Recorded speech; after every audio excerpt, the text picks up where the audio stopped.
Hi, Anton. Welcome to this group so that we can today discuss about Airbnb and stuff. But before that, we start, could you please give a brief introduction about yourself to our audience? Yeah, for sure. Thanks for having me on this podcast, man.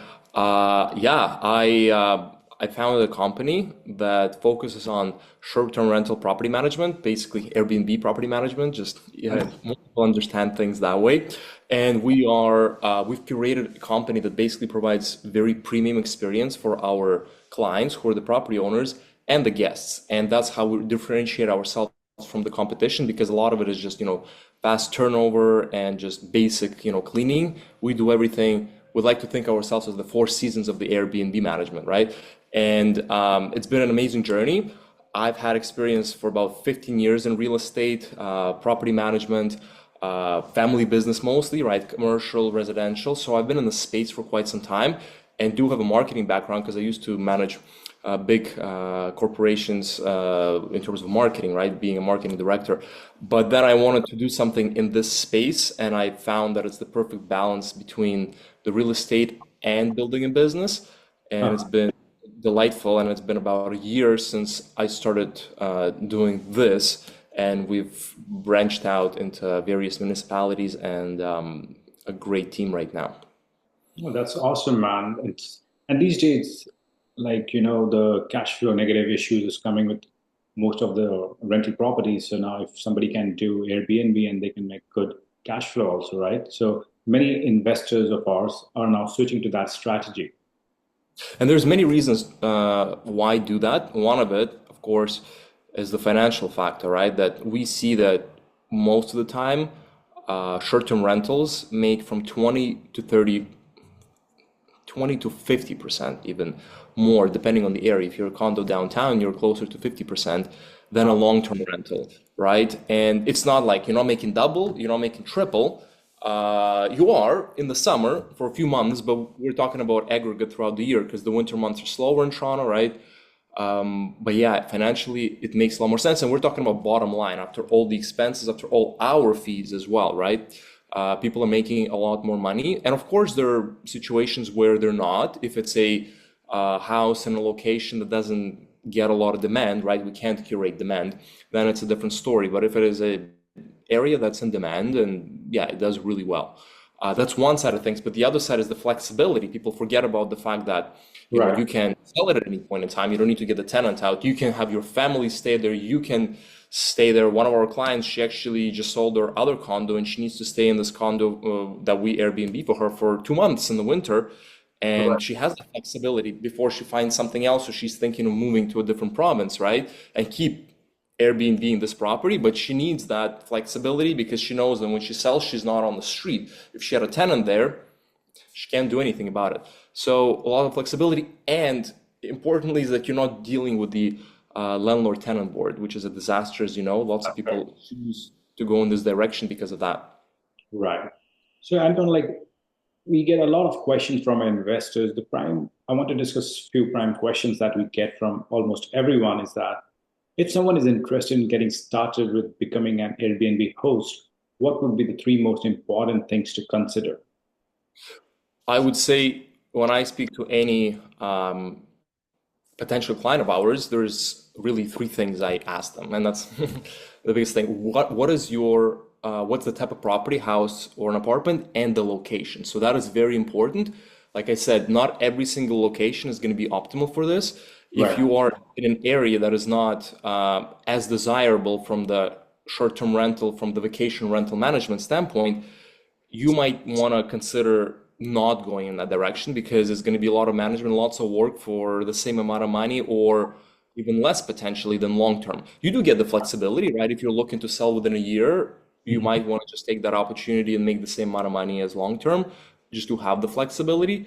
But in general, you want to make money, right? So that's the first question. What is the location? So there are tools that we can use, AirDNA and everything else, just looking at Airbnb, seeing what's the demand, what are we getting per night, what is it looking like, right? If you're condo downtown, I say 100%. And that's the second thing, right? If you're condo downtown, 100% do it only if Airbnb is allowed in that condo. I highly discourage people from renting their condos where the property management disallows Airbnb because you're going to run into myriad of problems. Your fobs are going to get disconnected. You're going to be getting served letters from a lawyer.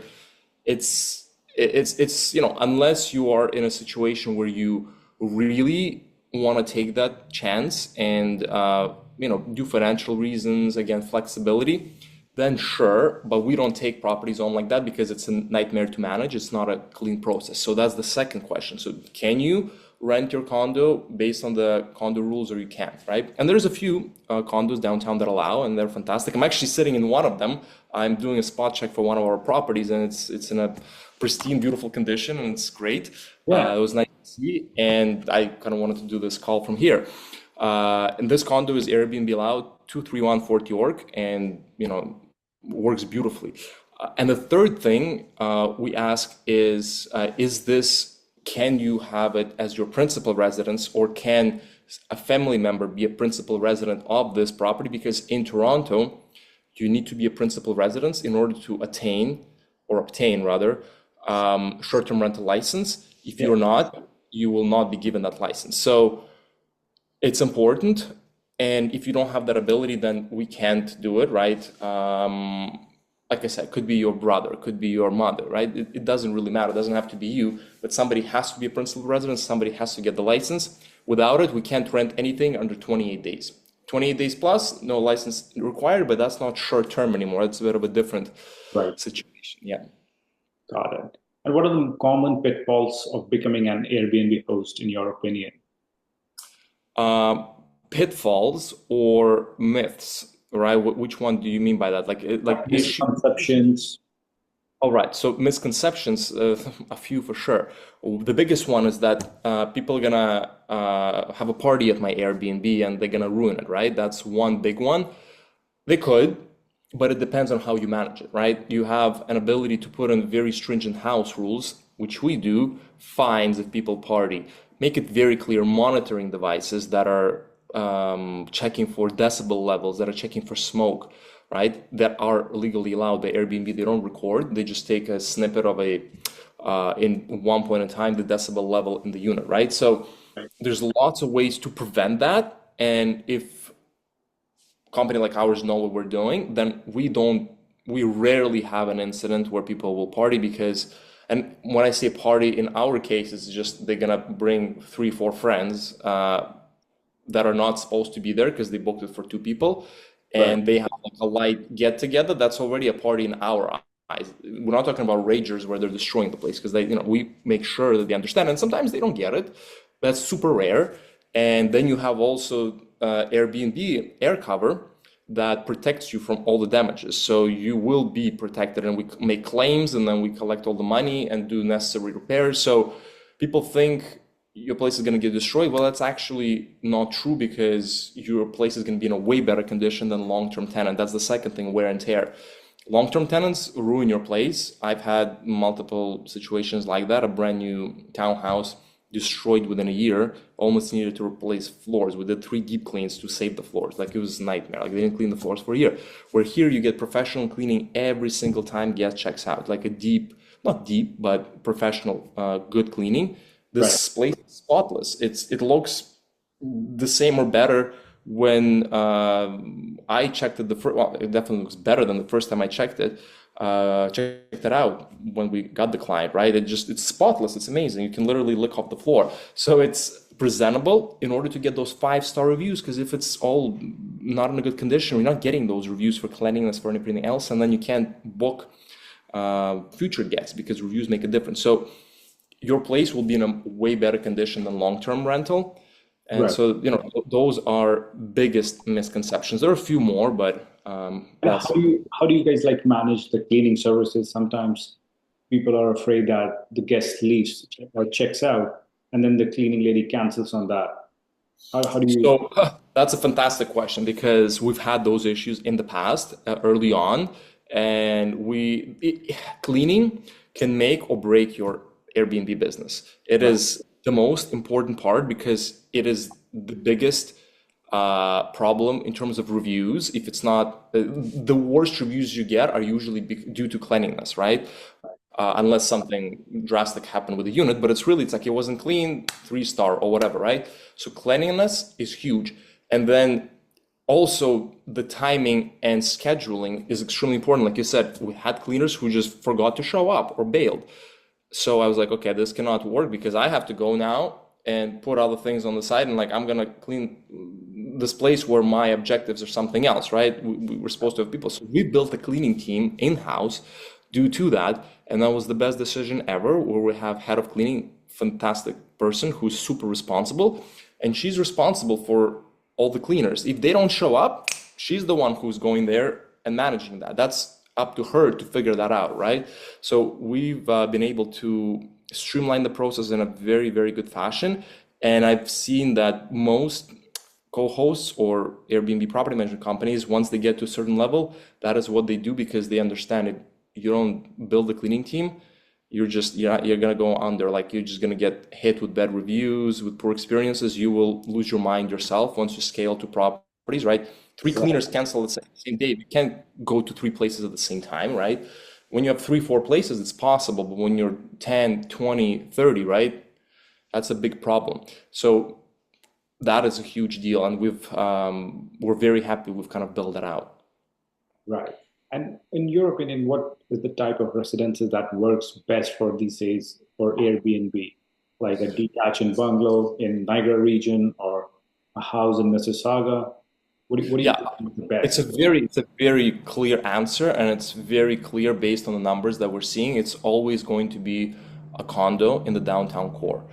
That will perform. That is our target client. We focus on downtown condos, premium downtown condos, and premium properties in the GTA. So if it's a house that is, $3, $5 million, that's like a nice mansion, they can have a very specific clientele, we will take it.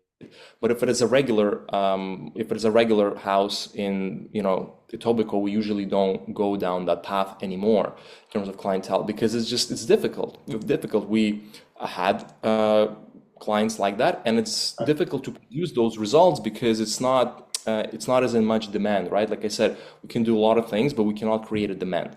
And we tried different things. We're thinking about converting the house into a Harry Potter experience because that will at least attract a certain crowd and will increase the demand.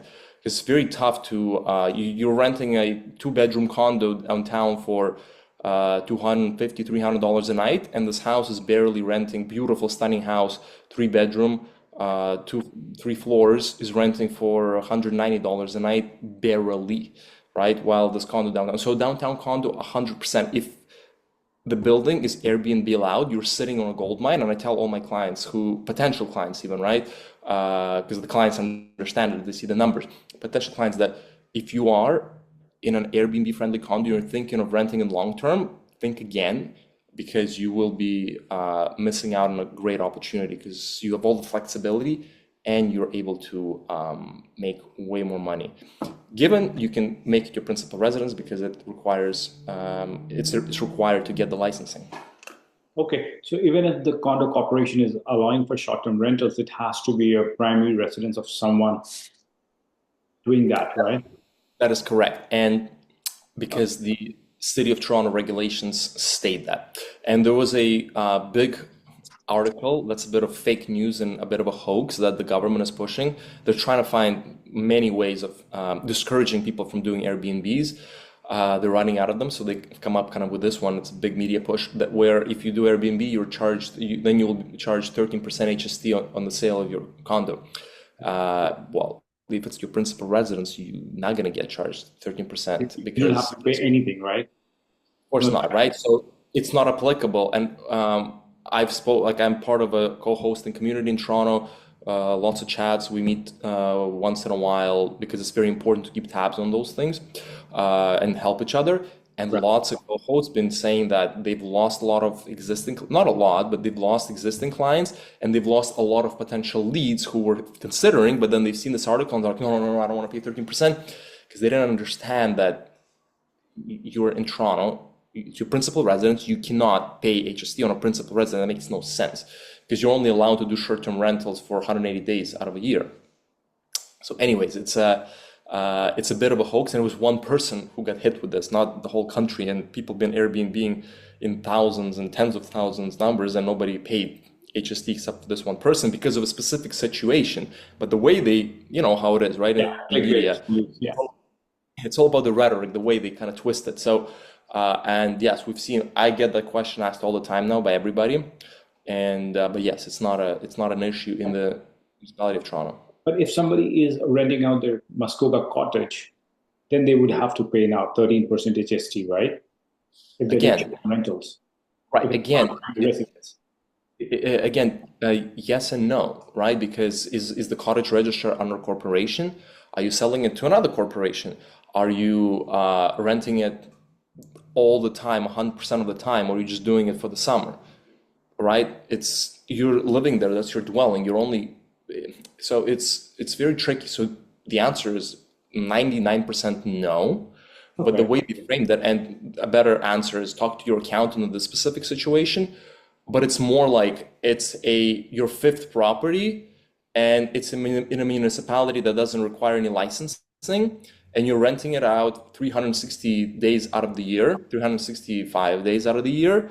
It's always rented, and you're showing it on your tax returns, all that stuff. Then maybe that is something that you will get hit with 13%. Just don't do that, you know? So it's yeah, I think it's a bit of a misconception, and the government's been clearly demonizing short-term rentals and blaming it for the low supply of the long term. And I think we've seen already the StatCan numbers that short-term supply accounts for like 1.5 or even 1% of all the dwellings. And even if you put all of them on the market, it's going to barely dent the 20% shortage of the long-term supply. It doesn't do anything. It's 1/20th, or it makes no difference almost, right? Right. It's just political agenda, and this is part of it. Yeah, absolutely. And what are the upfront fees like in setting up an Airbnb unit? That's a great question. That is something definitely to keep in mind because they're not cheap. You need to be prepared. I'll give you an example for a two-bedroom like this. You need to be prepared to fully stack it in order to provide that five-star experience, right? And it's about, I would say, from $6,000 to $8,000 to make the space look attractive. You're not putting the cheapest furniture, like you have a TV stand. It's not just sitting on the floor, right? Like you actually have a bed, not a mattress. You don't need to get $1,000 bed, but you still need to pay $300 on Amazon for a cute little bed, right? So to do those things, you need to spend about 6 to 8 thousand just on furniture and all the supplies. Plus, you do need to get photography. We charge $500 onboarding fee, listing fee.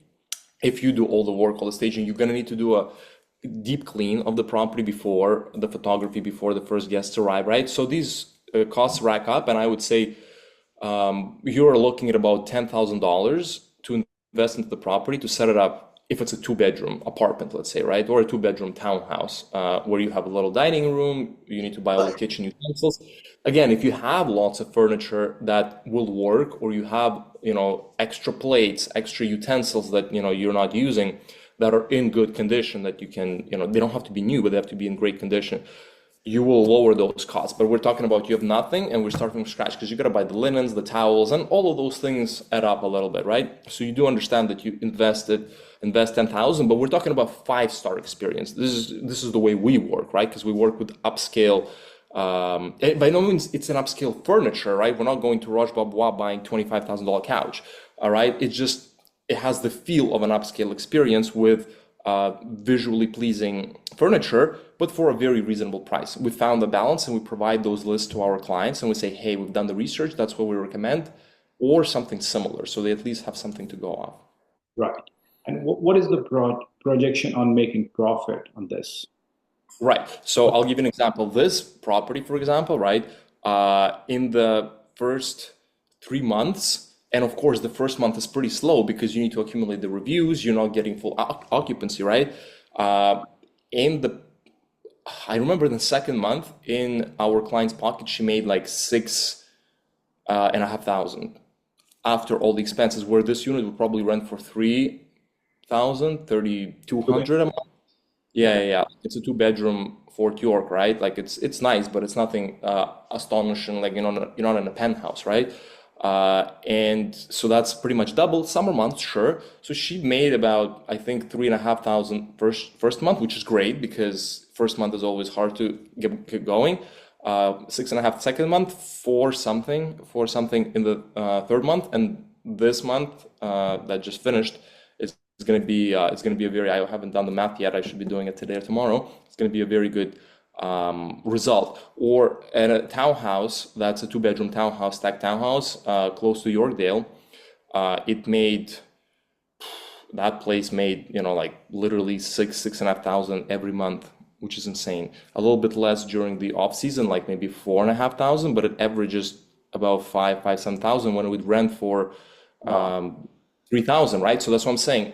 It depends on the area, but you're not looking at double, but you're looking at, potentially 50% more.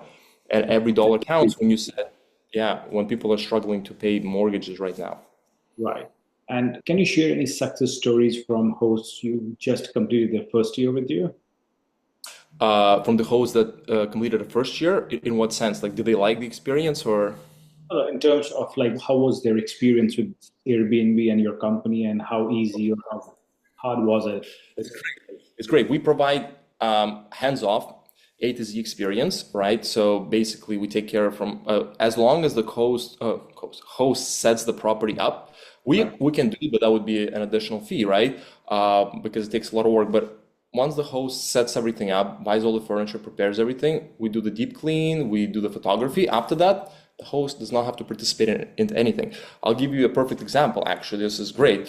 My parents are my clients, right? They were one of my first clients, the first clients actually, right? And a year ago, my dad was in the city, and the property was managed by somebody else, right? And then I took it over, and the experience year over year, it is absolutely like it's amazing to be getting the feedback we're getting that they didn't want to take their shoes off when they walked into the apartment last time. And now the cleanliness is top notch, right? Everything, all the little nuances are the smell because we use welcoming aromas like in hotels when guests come in.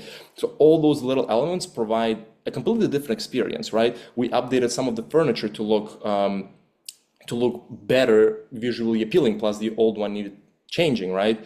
So all those things, it's been amazing, and he didn't have to do anything because we've been doing it fully, right? Some of people that we work with, uh, clients and partners, they say it's really cute. You should tell more often that you manage your dad's property, So and that's a true thing. It's not. He doesn't say that because he's my father. He's actually more critical than most of our clients, right? And to hear that from him. It's a very nice kind of checkpoint, as you mentioned, right? It's a very nice what the word I'm looking for, I guess, checkpoint for our business, how much we're able to succeed, and it's been really rewarding from that standpoint. And how much is the percentage wise your company charges for managing the So like I property? mentioned, right. So like I mentioned, we charge a $500 onboarding fee. If the clients would like us to set up the whole place, depending on the size, we probably charge $3,000 to $5,000 to do the curation of the staging. Plus, of course, we will bill them for all the furniture, obviously, right?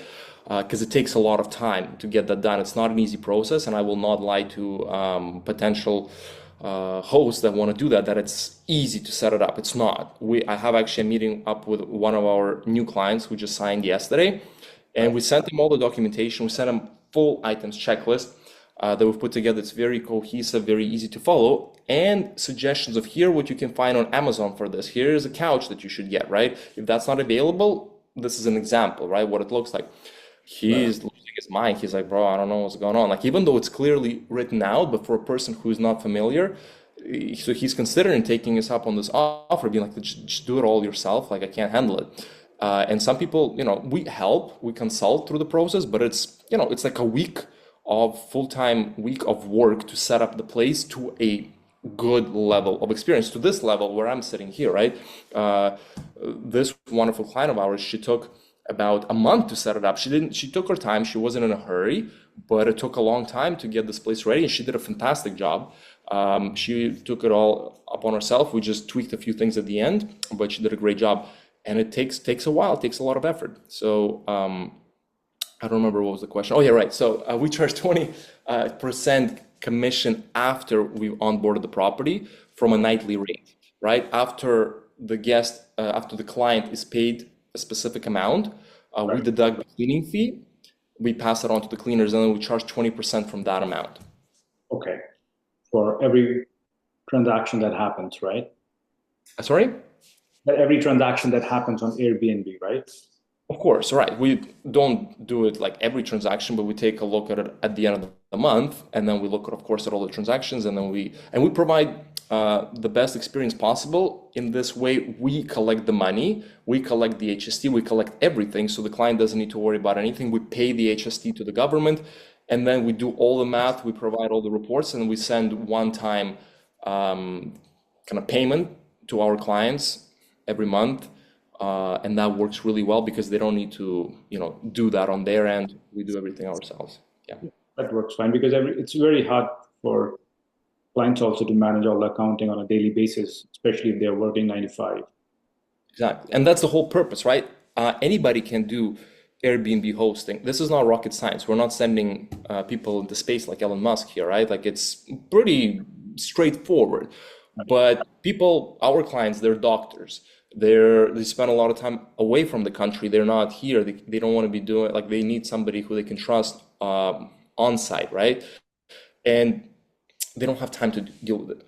People who have time, they should do it themselves because they will probably, for the most part, do a better job than any management company. They know what they're doing. I think at least they watch some videos. They have a little bit. They get a little bit of experience because when you do your own thing, nobody can match that level, honestly, right?